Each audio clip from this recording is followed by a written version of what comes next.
broadcast network, AfterBuzz TV. Over 20 million weekly downloads in over 150 countries, and your number one source for after-show entertainment.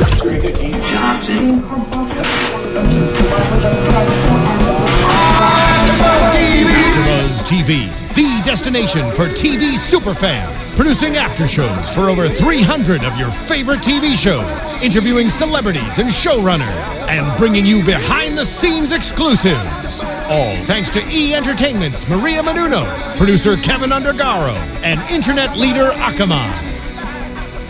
Now, let the buzz begin!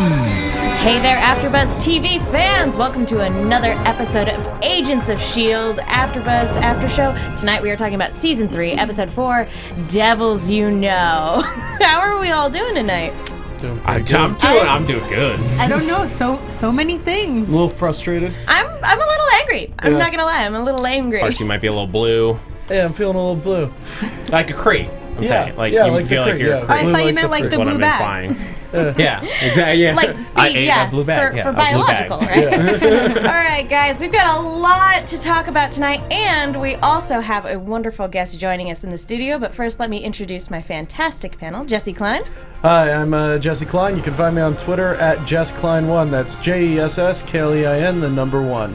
Zach Wilson. Thank you for tuning in, guys. I'm Zach Wilson. You can tweet at me at @ThatZachWilson, ThatZachWilson. Joyce Ajouri. So glad to be back for another week of S.H.I.E.L.D. You can find me on Twitter at JAJOUR. That's Jay Ajouri. And I'm your host, Megan Salinas. You guys can tweet at me at @TheMenguin. That's TheMenguin. Joining us in the studio is the fantastic Daz Crawford, who plays Kibo on Agents of S.H.I.E.L.D. Good evening, everybody. Thank you so much for joining us. It's good to be here. It's actually quite funny watching you guys all do your thing, and when I just feel like I'm out the corner. You know? You're like, I already know everything, and you guys are just learning for the first time. Right? This is great. Having known what was going to happen in the episode, were you watching us more than you were watching the episode? Oh, it's great. It's great to watch people that don't know what's going to happen. You can see your faces, and you're sad and you're happy, you're excited and you're angry, and then the commercial comes on, and then all these things keep going on. I'm thinking, I know what's going to happen now. Nice. I have to say, in the show, Kibo's very mean, but I actually want to hang out with you in real life. You're super nice. Yeah, I get cast for villain stuff. I'm a bad guy. I think that goes on the physicality and my size, but I do like to do different things, not just bad guy things. No, you do an awesome job on the show, though. He does seem like nice by Hydra standards. I mean, he's following a set of rules. Well, maybe there's more to go. Maybe there's more that you don't know. So maybe he's gonna go somewhere else. So. That's true. He might have an entire character arc that we are completely unaware of. Next episode, it's not on the planet with Gemma. It's just we see what happens with your character. It's the story of Kibo and Ward and how they came together. Yeah. It's a good story. The chat roll is like, "Where is Ward, you bastard?" I remember when I first came on the first episode, it wasn't a great introduction. So I get Ward smashes me against the bar. So it's not as tight relationship as what you might think. Yeah, it's pretty bad first impression. But I mean, I imagine he earned your respect at that point, right? Yeah, well, I came back, didn't I? Fair enough. So. Well, if any of you guys happen to have any questions for our fantastic guests, we are going to be keeping an eye on the hashtag ABTVShield. And of course, Zach will, as always, will be keeping an eye on the live chat. Got you guys. So let's go ahead and get into it. Guys, I really enjoyed this opening scene, and I wanted to get your guys' initial thoughts, because I never thought we were going to see Alicia again, and then we had this really great action-oriented scene as a way to kick off the episode. Yeah, I mean, seeing Alicia in action again and seeing her, that entire thing was so quick, but to have her duplicate, it's what they use with Jamie Madrox's Multiple Man. I want that power so bad. Seeing her duplicate die and seeing that she feels it at the same time was super intense. No wonder she's out of commission or whatever, because she just experienced death. I mean, that's got to be one of the most surreal inhuman powers to have a part of you completely die feel it and then just like wake up the next day having to move forward. Yeah. I think of every character on the show who's suffering from some sort of PTSD, like, she's definitely going through a really hard time with that. I mean, her power is like super in depth. It's pretty crazy. It was cool to get more insight into what she can do. I like that we got into the psychology a little bit of those kinds of powers, because we often jump past what you get from just like duplicating yourself. Oh, you can go off on different missions. You can fight multiple people at the same time, or gang up on somebody. But to get into the intense, like, psychological insanity behind watching a version of you die. In fact, a piece of you. Well, and imagine if there were two of them in the same place, where you literally watch yourself die. That would be awful. Well, with multiple man, it eventually became where it was like every duplicate was a part of his personality. So if one of them died, that part of his personality was so gone if his forever. sense of humor died, he'd never laugh again? Yeah, like that part of his personality was gone. That's awful. Oh, that's terrible. Yeah. Well, and not Twisted stuff. Yeah, man. So twisted. X Factor. not to show my nerd card, but it reminds me a lot of Pacific Rim, how you have these two pilots who are mentally connected, and if one of them dies in the middle of a battle, the other person feels it and kind of experiences it with them. Yeah. Only again, this is a little bit different, because again, this was a part of her. It was her. That's so weird to think about. Yeah. But we had this poor couple too. Shane and Laurie Hansen, who just this very well-functioning inhuman couple. They're not hurting anybody. They're just minding their own business. Yeah. And then all of a sudden, Lash comes in and literally, without a word, just kills all three of them. And so, like, again, we kind of are questioning, why is Lash doing this? Why does he feel like this is his mission? And even later on in the episode, we get the words from him, "I'm not merciful, I'm necessary." Yeah. I mean, the implication, I guess, is that he's culling the herd, that he's going out and taking, and like, it depends on, I guess, what his end game is. We don't know. Like, in the books, his end game is to form make the strongest. pick the strongest, like, get rid of the weak. But it doesn't seem like he's, well, he was going after Lincoln. We don't know for what purpose. If he was going to kill Lincoln, then the killing the weakest doesn't really hold up, because Lincoln's pretty powerful. But he had a chance to kill Daisy, and he did walked not, away. and he walked away. Did he, though? Because you could argue that he just knew he was going to be bested, because she blasted him back. I don't know. He either thought that she was going to beat him up anyway, or he weighed his options, thought maybe he didn't have time to engage in an altercation, or maybe he's on a time limit for how long he can actually use his powers. That's since true. Since we know he transformed. Exactly. And It's we like actually Animorphs. He only has 2 He only has hours 2 in Lash form. And then he's stuck as a red-tailed hawk. I thought when we were watching it that he just didn't see her. That might have been When it. He she- might when have she thought was- she was dead I already. think may it's have thought great she how was you dead. guys are all trying to decipher where it's all going. There's so many millions of Well, options. we torture. We actually have a prediction from somebody in the hashtag. Save Camilla, aka @shippingthings on Twitter, thinks that Kibo is Lash. Uh-oh. Wow. That would be a very interesting way to make the two storylines tie together, right? That would be. That's good, isn't it? I mean, wow. So then who's in charge, Ward or Kibo? That would be so great if it turns out Kibo's manipulating Ward all this time. Pulling some strings. There's another theory that somebody just tweeted at me from Calvin Johnson.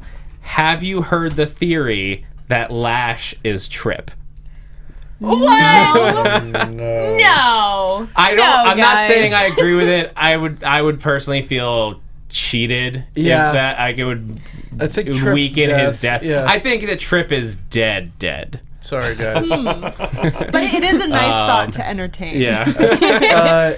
My leading theory is that Lash is the guy, like the lieutenant in the ATCU. They definitely set that up. They definitely primed us I'm for not giving that. anything away. I know. He's stonewalling us, folks. We're not getting anything. I'm just listening to your options. Keep going. Don't play poker with this man. they definitely put him like there's a reason they took him out of the truck. Yeah. The question is just if that's a red herring. Yeah, they might be a red herring. It smells like a red herring to me. It does, yeah. It smells fishy. Yeah. I mean, they bring up the point he could be anybody. Yeah. And then out comes Rosland. You know what? I think he's Abraham Lincoln. Twist. No, you don't. I mean, not to give away spoilers, but did anybody read Abraham Lincoln Vampire Hunter?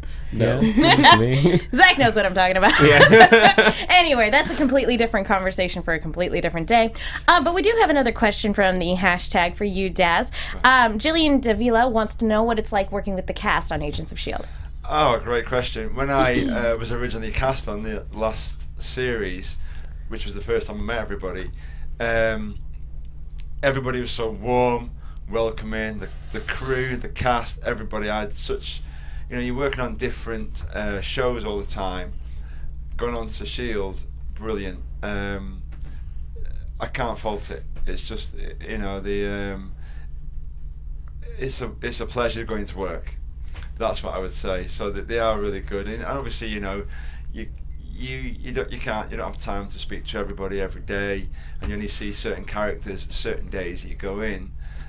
Typically, myself and Ward are typically working together, so we're on it a lot. So you kind of end up hanging out with those guys or girls. But a really, really good team. Really good team. Can't fault it. That's awesome. Yeah, it's nice. What's it like going in and working on a project that's kind of like an established world? Like Marvel has so many like fans and like it's an established universe. Like, what's it like? Is it kind of intimidating? Well, I worked on another Marvel movie years ago. I was in Blade 2. Oh, awesome. So, which is the best one. Yeah, that is the best one. I played Lighthammer. So, awesome. But it was a movie. So it's a one-off, 3 months shooting Prague on a television show, coming in when it's already established.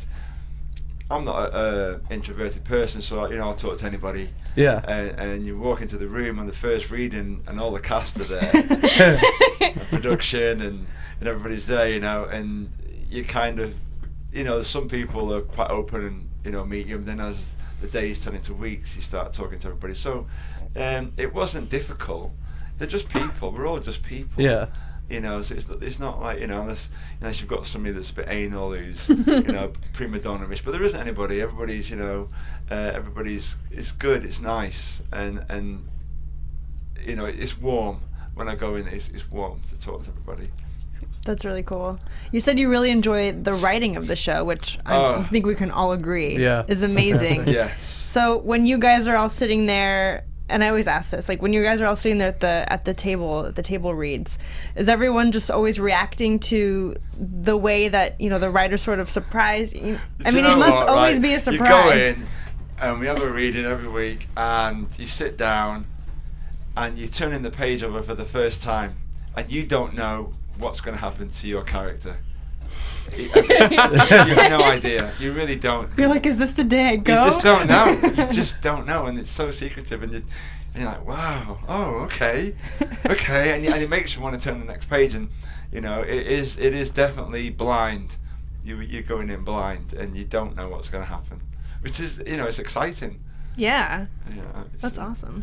It's a bit crap when you've got to pay the bills. Your job might come to the end, the job now. But other than that, it's good, we like it. Yeah, at the end of the day, it is a job. It's a job. But it's a fun job. It's really good fun, yeah.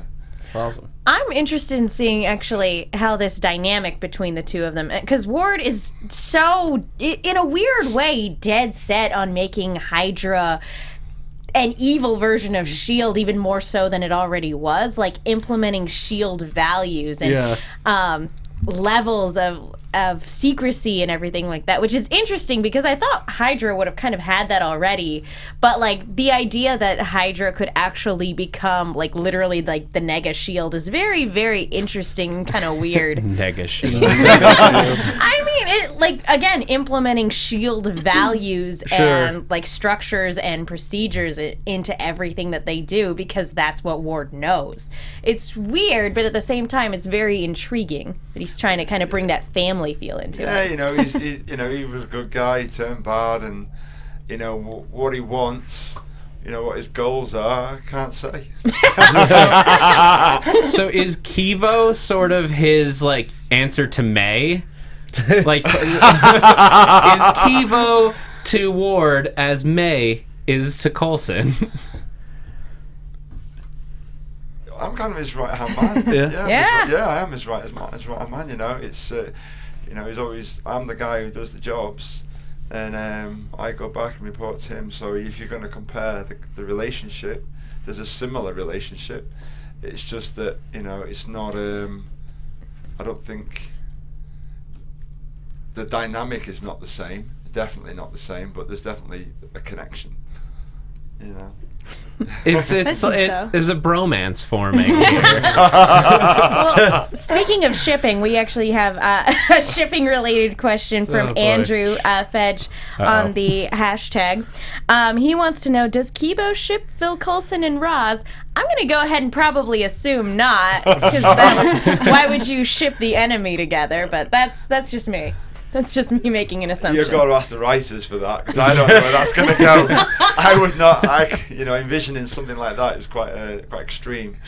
The chat roll's talking about that too, because Micah Coleman says, "Let's talk about the Netflix and chill relationship between Rosland and Coulson." Let's talk about that, because they have this weird mutual agreement where they're going to help each other out, but they don't trust each other, so everybody's hiding information and slowly having to let go of that. And it's this interesting power play between the two of them where they're both trying to be in control of the situation, but they both have to acknowledge that they can't do this without what the other one knows. But there's a little bit of flirting going on, and it's like, where are they going with this? Are they just having fun, or is this legitimate power play stuff? I know I said it the first episode, but I'll say it again. Like, it reminds me so much of, like, Joss Whedon style writing, where it's like, these two people who are so cool and in control of their situation, and they're just, like, trying to find ways to bounce the power back off each other. Like, it just reminds me of, like, Firefly or Buffy. Like, Totally. it's very similar style, that type of writing with these two characters. Well, it's especially interesting within this episode because as you see the parallels between Ward and Coulson, very clear on the surface, you're also seeing the commonalities between Coulson and Rosalind, because they sort of have the same goal. Ward and Coulson might have a similar operating procedure, but Rosalind and Coulson have the same goal. I think probably even similar beliefs in terms of like how people should be treated, but just a more different approach. A different approach. One is more defensive, one is more offensive, like a shield and a sword. Good point. I mean, one is definitely more bureaucratic. Like Roz, Yes. Like she is connected to the government, so like Yeah. she really has to do things a certain way. She doesn't have the luxury that Coulson has, where he's the director of S.H.I.E.L.D. Like he's not answering to anyone right now. Yeah. And Yeah. so and like, she's got the president breathing Yeah. down her neck. That's Yeah. kind of a lot of pressure. Yeah, I like just the president. their back and forth. I like that she's basically a mirror image of him, but I also feel like she's also playing off of him, because I have this idea that she doesn't know exactly why she's getting this information. Like it's she has yet to find out like what this information like is actually going to be used for, because she's never actually answered that question. Every time it gets presented to her by Coulson or whoever else, she has no answer. She dodges it or evades it, and it's just I don't know. I think their banter is gonna change once she finds out like exactly what that information is going to be used for. I also really like how Coulson like gets all serious when she's around. Like he didn't call Mac, he called him Agent Mackenzie. Yeah, that was and weird. like He's like, how's my hair? How's my hair? Agent Johnson, like My it's suit on straight? yeah, like Official, became official. he's got to put on airs for this lady. Do you think he has a crush? Do you think that's what it comes down I don't know to? if he. I think if it Has is my a robot crush, hand it's look. like a professional crush. It's like this is a lady who is his equal, which someone who is in Coulson's position doesn't really meet anyone like that. He's probably really upset he can't do his tie. He's probably very upset he can't do a tie. I mean, the thing is, I feel like he's sort of struggling in this position because he is very much not in control of this situation. She has the ability, if she wanted to, she could bring the U.S. government down on S.H.I.E.L.D. Sure. And that's sort of the gray area that S.H.I.E.L.D. is in this universe. And in a lot of versions of the story is, where does their power come from? Like, are they... Their financing. Are they... Iron Man. Not even the financing, but where, like, do they get the right? Like, the questions that we dealt a lot with in season 2 of, is this a terrorist organization or an illegal vigilante organization? Why does S.H.I.E.L.D. get to be the police of these people? They're not run by the government, but they're operating within our borders. So in a very real way, the U.S. government should want to stop them. Yeah. No, and where she has, the administration on her side, Coulson has information. Like, I really enjoyed the idea of Dwight Fry being a government employee, like working right under their nose. And I actually really like the idea of Lash potentially being a member of the ATCU. And that's how he's getting all his information.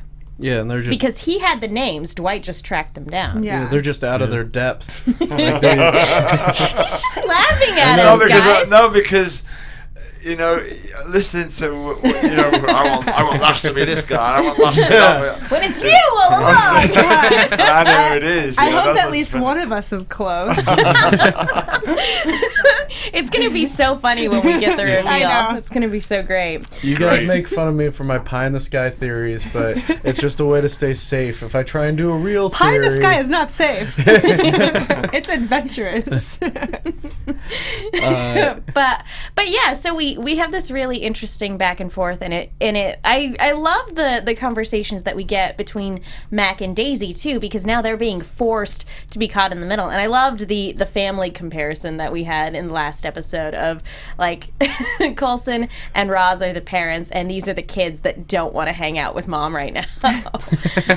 Well, I think it's interesting because you can see how frustrated Daisy is that they're working with this organization that they just don't know any information about, and she's wanting to protect her people. And I think that might lead to the future Daisy keeping information from Coulson. Like things like, Lash turning back into a human. Like if she doesn't want the ATCU to find out about it, she might keep that information to herself. Yeah, she did, especially if she thinks it could be anybody, which again, it means it could be somebody working within the ATCU. Yeah. Yeah. So. Could be somebody that we've met before, but not in a while. Like, could be a S.H.I.E.L.D. intern for what if all it's we Talbot? know. Who knows? Could be anybody. Oh, Talbot. Speaking of interns, did you guys see some extras walking around behind Andrew earlier? I was like, there are new people in that office. Yeah. They really filmed it out. Because last season we saw someone that we'd never seen before, and she was just in the background. It was really funny. Last season we saw a scene where like a really intense fight was going on, and there's just an extra in the background just looking really uncomfortable. And we're like, who are they? And it was during the part of the show where it was like there was no one on the team. Like there were 5 people They on had the team. significant losses. It made no sense that they just had this random intern just being awkward in the corner. So yeah, today I saw a couple more in the background. All right, good. But yeah, so we talked about Daisy and Mac. Since you mentioned Andrew, let's talk a little bit about Andrew before things get too emotional. I just want to say, we talked about this, I think, a couple episodes back. Somebody commented on our YouTube video for that episode. They were saying that Ward is going to go after Andrew because, he's got that grudge against May, sort of being responsible for Agent 33's death, and he was going to go after Andrew. So they were right that he was going to go after Andrew, but do we know he's dead? We don't know. So we talked about that, and I was like, that was predicted. Yeah. I don't buy it. I don't buy that he's dead for a moment. When we saw that scene and we mentioned that, like, we didn't see Andrew's face, so it's probably not him. I'm gonna say it's not him too. This is Marvel. No Yeah. body, no death. Yeah, comic Foot doesn't count. book Although- rules apply. Like why would they not show his face? Yeah. Like what's the reason? Maybe for not they showing felt his like face? if it had a bullet there, it was too graphic. But No, this is a show that had us watch the entire dissection of a character. that's Yeah. true. That was pretty gross. But remember Jia Ying? That was that was the pretty most gross. graphic thing I think I've ever seen on ABC. So they're not that's holding true. back. I will or say what that. happened with Bobby when she was being tortured. Oh, that was the Or worst. yeah, no, that was super awful. fingernails. But to your point, Zach, we didn't see that this was Andrew's face, and running, Von Strucker running away. He didn't exactly look triumphant. He didn't exactly look like a job well done, and that might just be having killed somebody. And the other guy didn't run out with him either. So it Yeah. could just be that things went poorly and that he ran away in a panic and that's what happened. And yeah, we didn't see anybody else running away either, so who knows what could have happened. But this is a show that, and as much as people like to say Trip is still alive, as much as people like to keep that hashtag going, and I know it hurts, guys, we saw him crumble to pieces. And so this is a show where if there's a character who's dead, they will show us. They will show us. They're like, we know it's Marvel. Here, they're dead. Unless he's invisible. Don't encourage bring it them. up. Don't encourage them. But Also, no, I mean, think he's from dead. a tactical standpoint, Ward is a nice, Andrew is a nice asset. Wow. Ward is a nice guy. No, Andrew's take that back. Andrew's a nice asset to have. Number one, you don't want May to go on a rampage against you. Like that's not a thing you would enjoy. She's the cavalry. Number two, if in the future, if you need to have some leverage over her and she's in mourning and thinks that her ex-husband is dead, and then all of a sudden you're like, actually no, I've got him in the secret bunker. That's leverage. That's a really good it's a really good pawn to have in your overall scheme. Oh yeah. I also like how they set it up earlier when Coulson was telling May, I can replace Andrew. I can't replace you. So the whole setup of the possibility of Andrew being compromised and then actually showing the explosion happen of the store he was at, it was a good way to kind of fool us. And We all did laugh a red herring, I don't at know. the not secret agent just I'm a secret agent, don't worry. Hiring only the best and brightest of Hydra, right? Come on, bro. You gotta tilt it a little bit. But at least look like you're Pretend you're texting. texting, but he was just like, But in this day and age, is it really strange to see someone holding up their phone like that? Like that, yeah. He's also staring at Andrew, not at the phone. Yeah, it's not even like he was pretending to FaceTime. He wasn't. No attempt that made was whatsoever. comical. It was so funny. we all just laughed. I will say though, in the moment I expected, and they cut away before he would have done this, but I expected Andrew to sort of take these guys down. Because he's old school S.H.I.E.L.D. He's from the old days of S.H.I.E.L.D. And even a psychologist would have had to go through some sort of basic training, I assume. So Maybe that's what happened. yeah.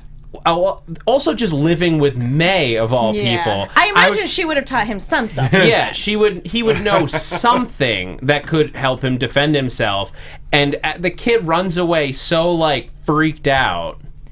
He used his psychology on him.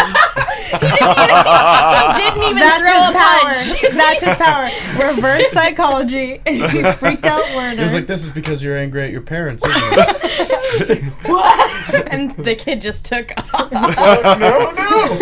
Or Andrew is Lash. Or Andrew. Or Andrew Lash. Oh man, That's a pie in the sky. there are a lot of things being said right now. All right. Although as heartbreaking as this potential plot point is, I think it's really going to affect May's standing, obviously with Hunter, because he made the conscious decision to put her husband in danger, but also probably with the rest of S.H.I.E.L.D. for not being able to save him, one, and not being able to get there before Hunter blew it. But so also, she asked Coulson to get there. I mean, I know this all happened so quickly, but I mean, had Coulson been there, he would have also been in danger. I think if we are assuming, we're just gonna assume that he's dead. I don't think he is. If we're assuming that, I think it might push her actually back into S.H.I.E.L.D. Like, where now it's like, okay, I'm going to come back, I'm going to use your resources, we're going to go after Hydra. That kind of thing. Do you want her back? Would you like it back? Of course. Absolutely.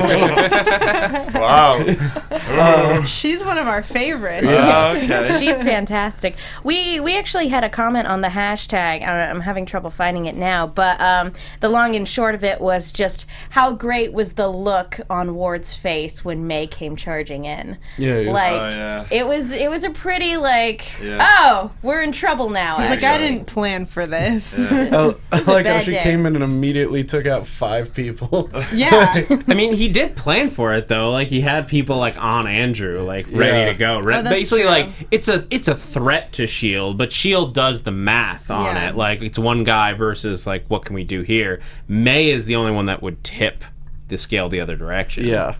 That's true. But it begs a question for me about Ward is what his end game is. Like, he doesn't strike me as the old school Hydra, like, take over the world. That doesn't seem like his game. So what is he after? It's not. It doesn't seem like it could be as simple as revenge.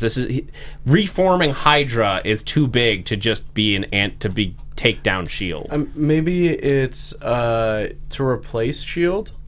Like, since S.H.I.E.L.D. is not like with the United States government, like if he like makes this organization and is like, hey, U.S. government, we could do a better job than S.H.I.E.L.D. does.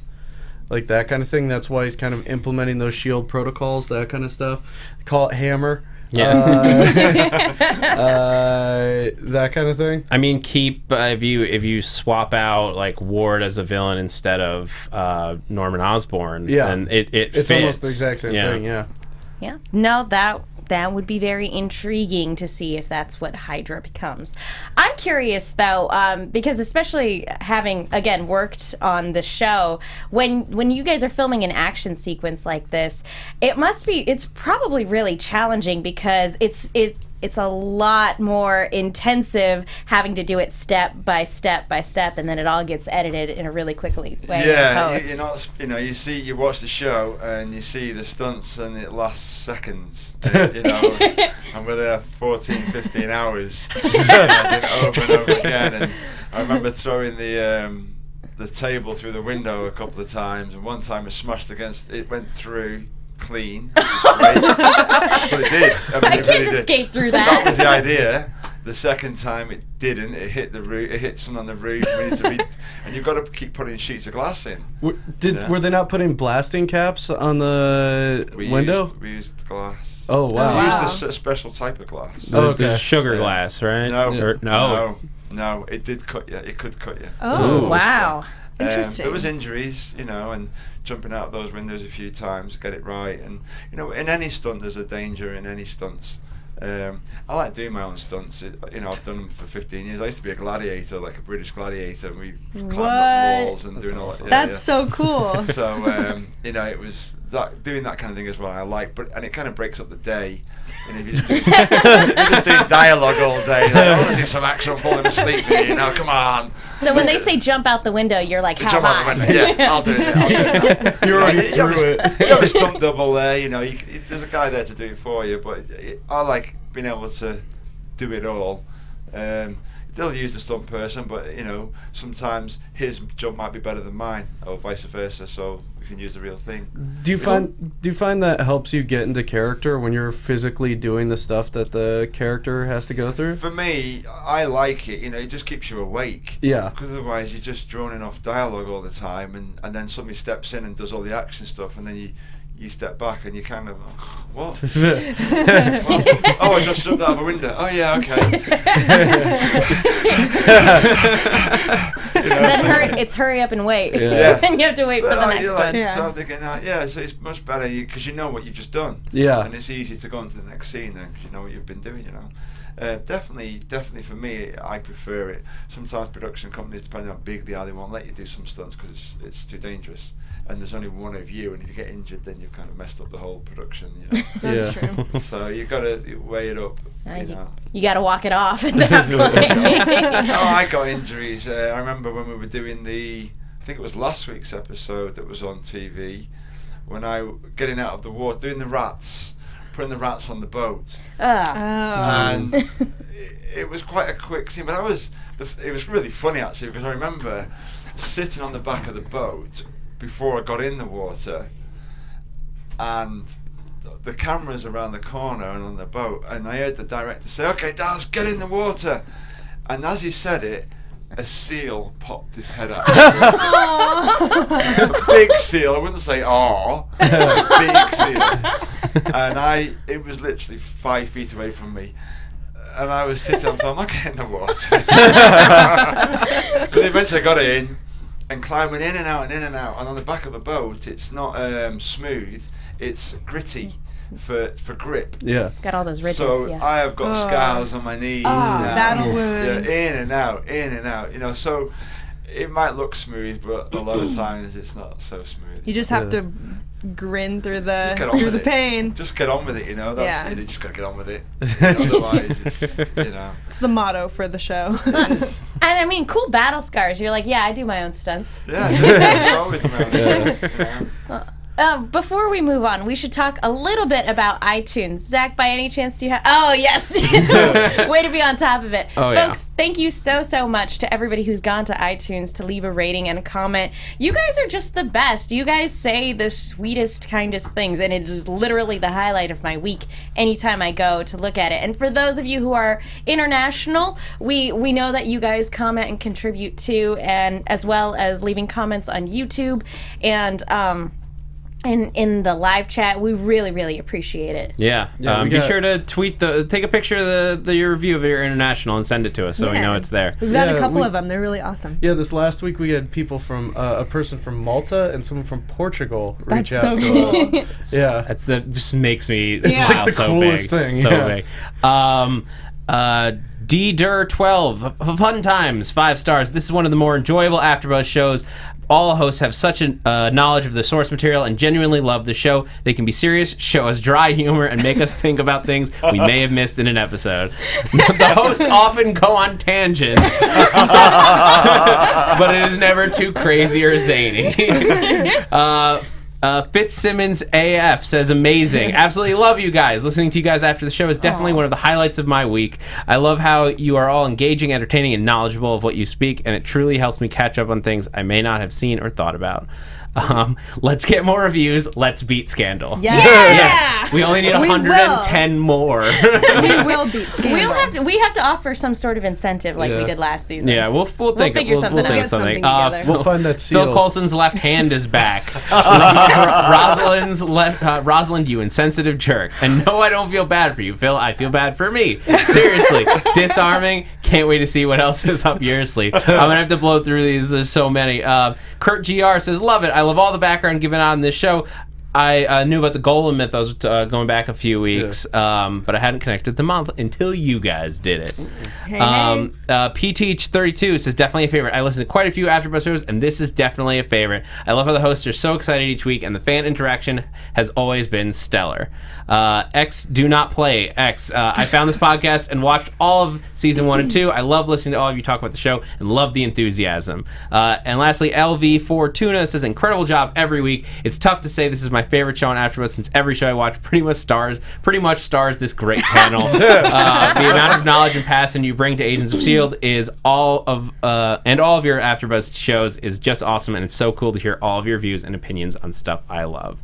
Cool. Awesome. You guys are, again, it's Thank just you. the highlight of my week. You guys are just the best. Before we get back to I want to talk about Simmons and Bobby and Fitz in this episode because they had a lot of really interesting, meaty stuff. But speaking of them, we have another question for you from the hashtag. Haywood wants to know who would you like to do a scene with the cast that you haven't gotten to yet? That's a really good question. Because you don't know who I've had scenes with. We don't. I mean, you can completely lie. If you have a scene with Coulson next episode, you could say, "Oh yeah, I would love to hang out with Clark Gregg in a scene. Like that would be amazing." Oh wow. Trust us. Anyone you say, we're not going to assume that it's happened yet. Yeah, you're not gonna know, are you? Nope. You have all the power in this scenario. Flash. That would be awesome. Oh, what if it's already happened? No. We That's a don't good know. answer. Everyone on the internet, calm down. Oh man, we are gonna get so many comments. Anyway, so yeah, let's talk about Bobby and Simmons and Fitz, and because there's a lot. I love Bobby having to work with Fitz in the field because she's still out of commission with her recovery and being in rehab. Because Simmons is kind of working on her own pet project, trying to figure out how to get back to wherever she's been for the last however many months, but she's keeping it a secret, and Bobby's the only one that knows. Yeah. So poor Bobby is caught in the middle because Fitz doesn't understand why Gemma's acting this way. Although I like her advice because it's coming from a place of realization for her. I think the relationship between Fitz and Simmons is probably to a degree similar to what she went through with Bobby. So seeing Fitz suffer maybe reminded her of how her relationship was with Bobby, so she's advising, Gemma to talk about it, or Fitz to hear things from her, and like to not have a middleman come between them to talk about the things that they need to discuss themselves. So I liked it, and her concern for Bobby, well, secrets is what heartwarming. Pretty much tore them apart. Exactly. At last season. So yeah, that makes complete and total sense that she would just be like, be honest, guys. Yeah. She's like, I'm tired of this. She even told Gemma, like, just stop talking to me about this. Enough. And that Fitz is being a pain in her butt. But yeah, no, I liked these little character moments because as much as I want to see Mockingbird out in the field and kicking ass, it's cool to see her interact with characters she didn't necessarily get the chance to interact with last season, Fitz primarily. Yeah, and I like that they're kind of highlighting that she's a scientist as well. Like, it's not just like some field agent who's out there kicking butt. Like, she's also incredibly intelligent. Although she can't figure out that blue stands for biological. I mean, how hard is that? It makes a lot of sense, I gotta say. It does. She's new to the system, guys. We have a lot of fans who have theories that Gemma is a Skrull, which, for those of you who don't know in the Marvel Universe, it's a shape-shifting alien that a lot of times were sleeper cells. They didn't know that they were aliens until like they got activated. They thought they were the person that they were impersonating. They had all of their memories. They kind of had all of the experiences they'd had, and then when they got activated, they're like, "Oh no, I'm here to attack you." A lot of people had like theories because last episode things were bright and things were loud, like she wasn't used to it, like maybe she wasn't used to like she's not accustomed to this because it's Earth and she's an alien, not just that she's been through a traumatic ordeal. Yes. I appreciate it because I would love there to be Skrulls. I don't think she is, especially with the preview for the next episode. Yeah, I don't think she's a Skrull for a number of reasons. Yeah. That's a huge storyline to burn on Agents of S.H.I.E.L.D. I think they're saving that for like 2025 Secret Avengers movie. Yeah, probably. Maybe even the Inhumans movie. Who knows? Yeah, but there's also some questions about the rights. No, Skrulls are... Is it? Yeah, Marvel has the rights to Skrulls. They do not have the rights to Super Skrulls. people Okay. super confusing. Super Skrulls are Skrulls that have the powers of the Fantastic Four, specifically Kill Urt, and like Power Skrulls as well. They don't have the rights to. Like any of the ones that can use. Like the powers, yeah. Okay. Guys, I swear I've had sex before. I've never sounded so nerdy. Like, I can't believe I said all of those words together. Okay, moving on. Good for you. Good for you, mate. Thank you. Good job. Good job. But I Thanks for think telling the world. That was so amazing. I think to move it back to the Yes. show. Yeah. Please do. I think that Gemma was having trouble adjusting because like she was in an alien environment for several months, and just being in a different environment, when you come back into a clean room of any kind, your body just needs to adjust. They even said that the gravity was higher on that planet. Completely different. I spent a week in the woods with no guys. Okay, I spent a week in the woods. I went on a camping trip once with like no materials basically, and survived in the woods for another show, and like just coming back and like going to a hotel room after being like in negative 12-degree weather in a hut that you made with your friends was extremely weird and traumatic. Like, I slept on the floor the first day because the bed was too soft. Interesting. And I think if Gemma's a Skrull, it kind of takes away from some really interesting like character development that she's going through. And some interesting commentary on like actually dealing with PTSD. Because that's something that she, in this really brief scene that we had with her and Andrew, where he's giving her counsel, she's denying. She's like, I know what you're doing, and that's not what I have, even though that's clearly what she's going through. Yeah, definitely. I don't know what I was gonna say that I was gonna reiterate the idea that there are so many characters in the show that are suffering from some sort of post-traumatic stress disorder. Yeah, loss is a really big theme this season and it could be so far. something as simple as, well, not simple, but something as like what Bobby's going through, like not being on the field, But Yeah, there that's are an obviously adjustment. like varying degrees of what they're going through. Yeah, I mean, it's just recovery for everyone. They went through a lot of devastating things last season, so now a lot of just life-changing moments. Like for every character, Coulson lost a hand. Daisy is Quake now, and not Sky. yeah, she changed her name. Well, she lost also her parents again. Yeah. Essentially. Yeah, she found and lost them. Yeah, which is even worse. Yeah, but I have to wonder, like, what is holding Simmons back from bringing Fitz in? Like, she does by the end of the episode, but, like, was it fear that he wouldn't understand her need to go back?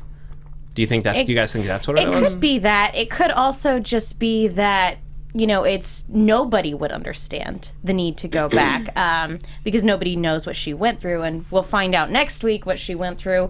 But, like, again, when you go through something like that, you don't expect anybody from, like, the hotel staff to understand why you're not sleeping on the bed. Sure, yeah. That sort of thing. I also think I because reminded them enough.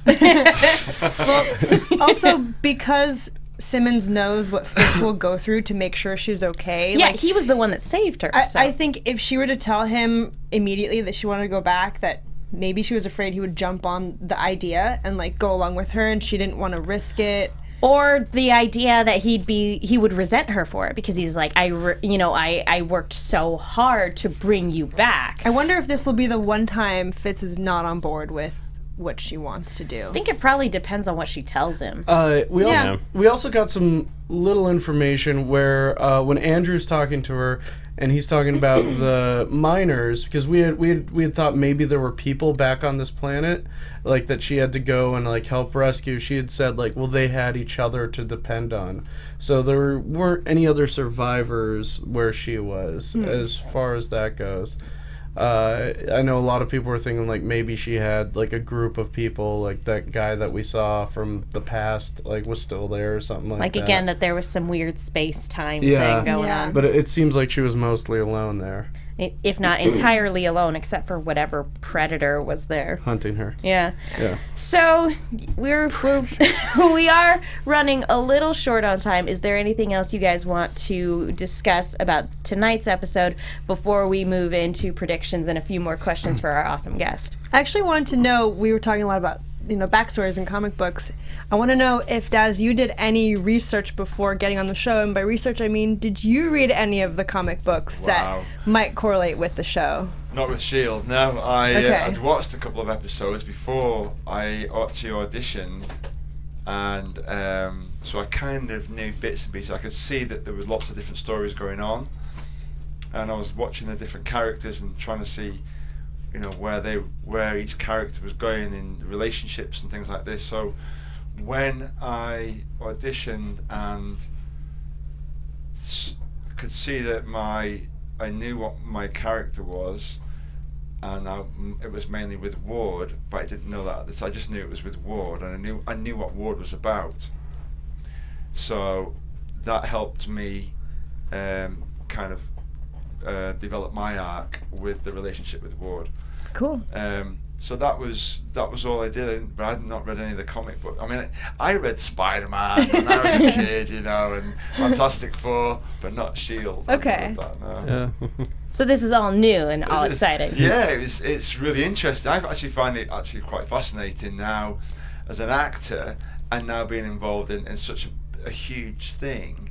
It's very interesting seeing the dynamics of the people who are where you guys come from to what we deliver, and there's this it's disconnected, but there's a connect at the same time, because you don't know where it's going to go. Nope. And I feel like I'm right in the middle right now. And that's what's quite funny. I'm like, okay, and but as long as I think as a professional, we want you to connect with us, and then we've done our job. That's how I feel. And so, and I can see it's working. Yeah, clearly. Well, you saw our reaction at the end of the show. You guys are doing a damn good job. Yeah. I threw my notebook. We all got Son of a... But since we were talking about a lot of themes going on in this season, I want to know, in terms of, like, you watching the show, what's been your favorite theme so far this season? I like the mystery. I do like mystery. I like watching it, and then I'm wondering, like you guys, but I don't verbalize it. I kind of keep it to myself. Okay. Because there's so many avenues and so many stories. So, I mean, I like the Bobby story. I like that one, and that wonder where that's going to go, and how the what they're going to do with her, and. There's just little bits and pieces I like, and when Coulson loses his arm, and then it's funny because I was in a movie where I lost an arm, and I got superpowers with that, so I connected with him. Totally different thing, but so story wise, I don't know. There's just I get favourites each week. Yeah. Every couple of weeks, I'm like, okay, I'm going to move to this story now, and I'm going to focus on this story and let them go. Because some stories are stronger than others, and but they do that on purpose, so they can keep everybody, up there. No, the writers do a really good job of balancing everything out so that you're not like overwhelmed one week with everything. I think the writers are absolutely brilliant. I've worked on a lot of projects, and this particular one. There are quite a lot of writers, 10, 12 writers, so, and they're just great at what they do. It's just, to keep everybody on their toes and intrigued all the time, it's just very clever.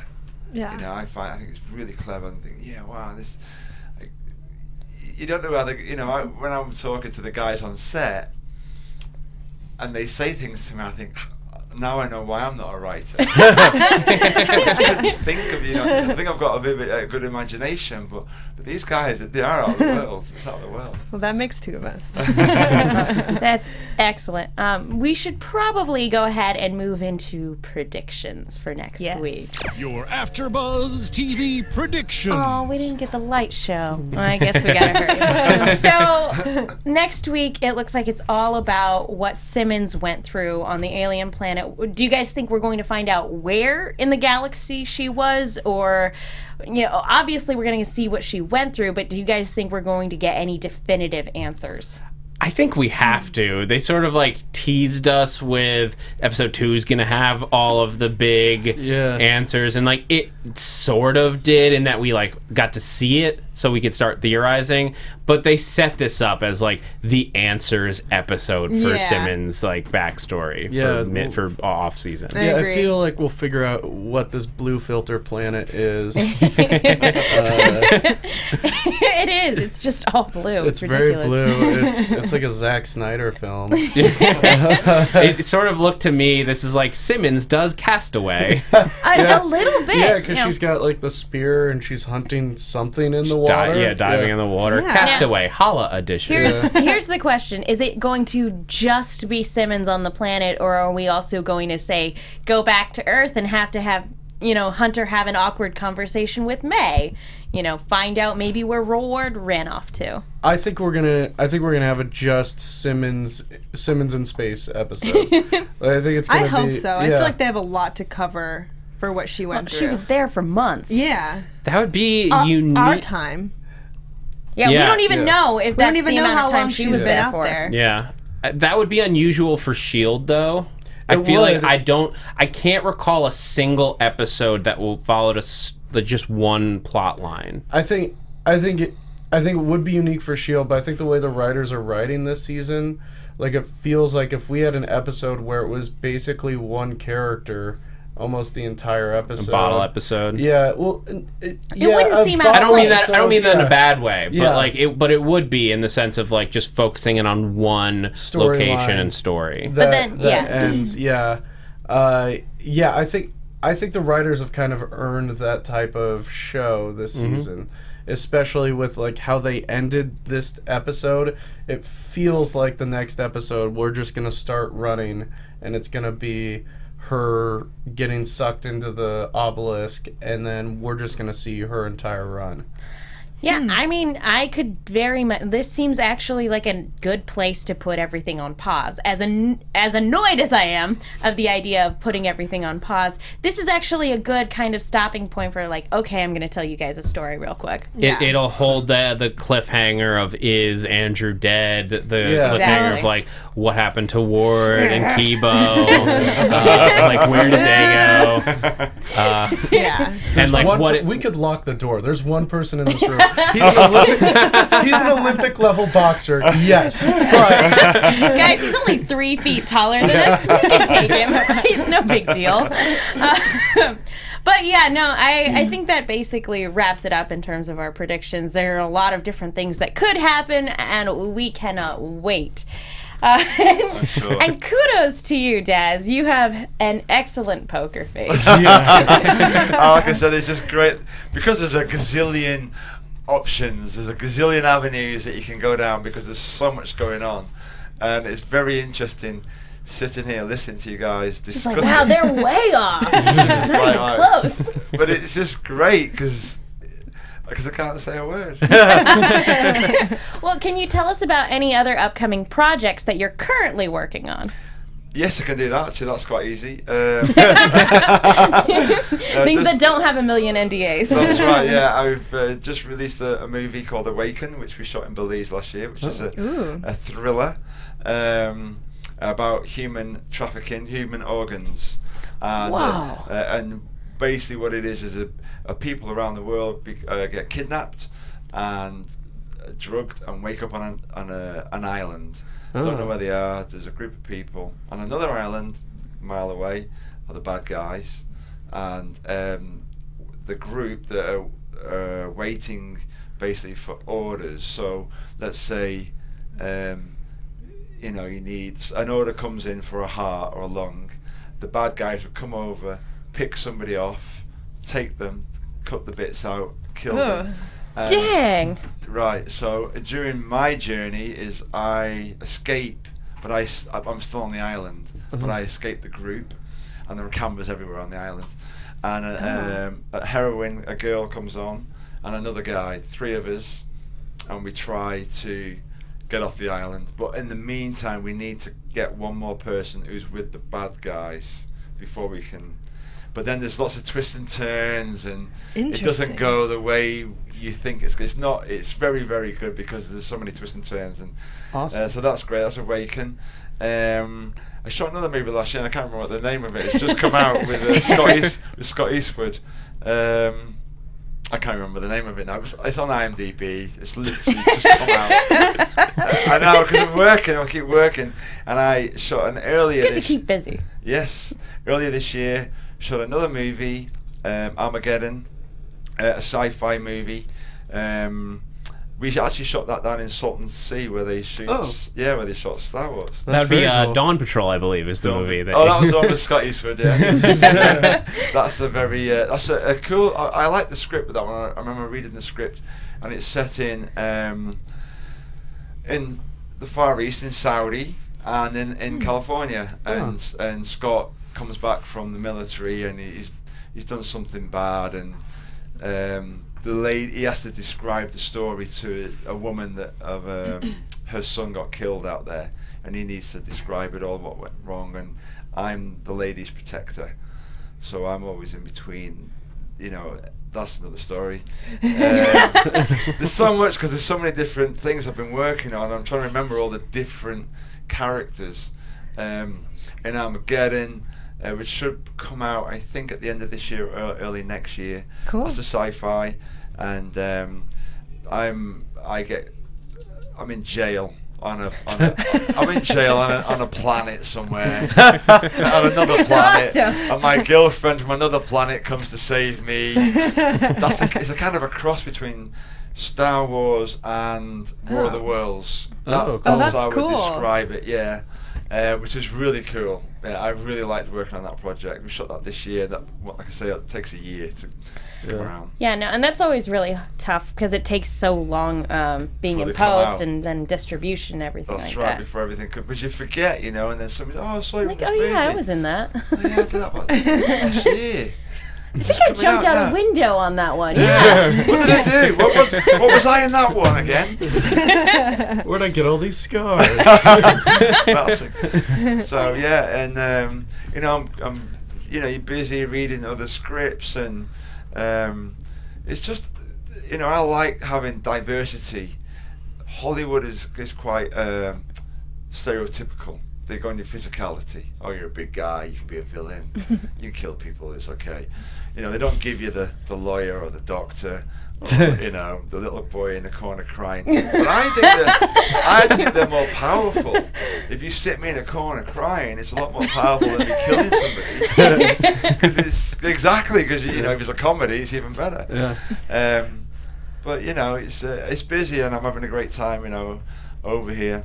I try and get my trips back to England, but I've been so busy I haven't been able to get back for a few months now. So hopefully I might be able to try and get a trip for Christmas or whatever. Hopefully. Maybe Ward can lend you the Hydra bus. Yeah. He's probably building one. It's got to be. Yeah, there's so many secrets. You keep popping me with secrets. You never tell me. A bus that's amphibious. No, England's lovely, so I hope you get the chance to go back soon for a little bit, and then Just come see back to some work. friends, then I'll come back again.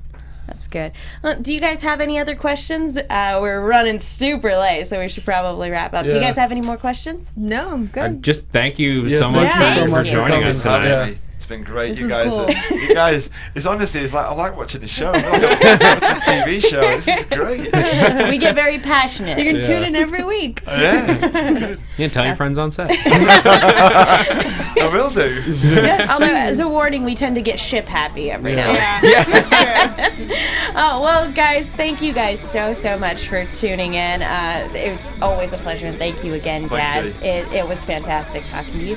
Jesse, where can people go if they want to find out more? Yeah, you can find me on Twitter at JessKlein1. In November, I'll be doing AKA Jessica Jones with Zach over here. Oh, yeah. And you can find me doing local comedy all around here in LA. This Friday, I'm going to be at UCB doing their Hell in the Cell special show. Cool. I'll probably be getting hit with steel chairs. So if you like that, that. I'm like Go thinking see you're it. going to say, like, pies or No, steel like chairs. goo. Nope. Yeah, Not fake blood. You Chairs. are dedicated, man. it's fine. Zach. Thank you so much for geeking out with us tonight, guys. I'm Zach Wilson. You can find me on Twitter at @ZachWilson, ThatzachWilson. And if you're a big fan of Back to the Future, tomorrow morning at 9 a.m., October 21st, 2015, tune into the Popcorn Talk, AfterBuzz's sister network, where you can join me and a couple other fellow AfterBuzzers as we're going to do a watch-along, like a sort of a riff track style thing for the first 2 Back to the Future movies, starting at 9 a.m. tomorrow Pacific Standard Time. It's gonna be so cool. Joyce. Well, thanks for watching tonight, you guys. You can find me on Twitter, Instagram, and Snapchat for some behind-the-scenes snaps at Ajouri. That's Jajouri, and on the Sunday night podcast for The Walking Dead. Daz, is there anywhere people can go online to keep up with all these projects that you're working on? Obviously, I'm on Facebook, so Daz Crawford is easy to remember. And Twitter is Daz Crawford. Everything's Daz Crawford. If you just Google Daz Crawford, you'll find me. Super easy. You want to follow me. Yeah. Fantastic. I'm Megan Salinas, guys. You can tweet at me at the Menguin. That's TheMenguin. I also do a bunch of shows here at AfterBuzz, and I write articles for the Movie Chick. That's Chick with 2 Ks. Be sure to check those out. Daz, thank you so much again for joining us tonight, and thank you guys all for tuning in. We will see you all next time. Bye. From executive producers Maria Menounos, Kevin Undergaro, Phil Svitek, and the entire AfterBuzz TV staff, we would like to thank you for listening to the AfterBuzz TV network. To watch or listen to other after shows and post comments or questions, be sure to visit AfterBuzzTV.com. I'm Sir Richard Wentworth, and this has been a presentation of AfterBuzz TV. See you later. The views expressed herein are those of the hosts only and do not necessarily reflect the views of AfterBuzz TV or its owners or principals.